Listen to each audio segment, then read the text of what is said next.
ఛాతి పట్టేయటం వేరు, ఛాతి నొప్పి వేరు.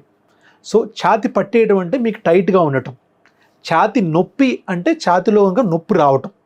సో ఛాతి నొప్పి అనేది దేని వల్ల రావచ్చు అంటే గుండె నొప్పి వల్ల రావచ్చు, ప్లూరా లంగ్ మీద ఉన్న లేయర్ వల్ల రావచ్చు, చెస్ట్ వాల్ అంటే మన ఈ గోడ చెస్ట్ వాల్ గురించి రావచ్చు, ఆర్ మజిల్ వల్ల రావచ్చు, బోన్ వల్ల రావచ్చు. ఇది పెయిన్. చెస్ట్ టైట్నెస్, మీరు అడిగింది చెస్ట్ టైట్నెస్ గురించి. టైట్ అంటే టైట్ ఎందుకు అనిపిస్తుంది అంటే లోపల మీకు లంగ్స్ అనేవి ఈ సైజులో ఉన్నాయనుకోండి, ఈ సైజులో ఉన్నాయి, మనకు బయట ప్లేసు ఇంత ఉంది.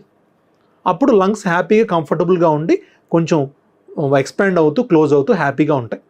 అదే ఏదైనా డిసీజ్ వల్ల మీకు లంగ్ సైజు ఆల్రెడీ పెరిగింది కొంచెం, అది ఏ డిసీజ్ అని ఉండొచ్చు, పెరిగితే ఏమవుతుంది, మీకు ఎక్స్పాన్షన్ కెపాసిటీ అంతే.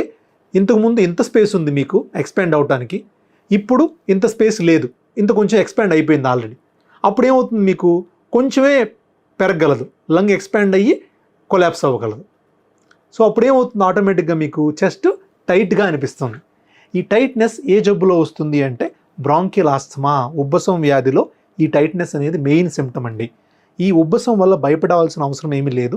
ఎవరైతే ఈ టైట్నెస్ కానీ ఆయాసం కానీ పెళ్లి కూతురు కానీ ఉంటుందో వాళ్ళు ఇమీడియట్గా స్పైరోమెట్రీ అనే టెస్ట్ చేయించుకొని ఆ టెస్ట్ కనుక పాజిటివ్ ఉంటే ఆస్తమా అని ఇన్హేలర్స్ మొదలుపెట్టుకుంటే ఈ టైట్నెస్ అనేది 100% తగ్గిపోతుంది.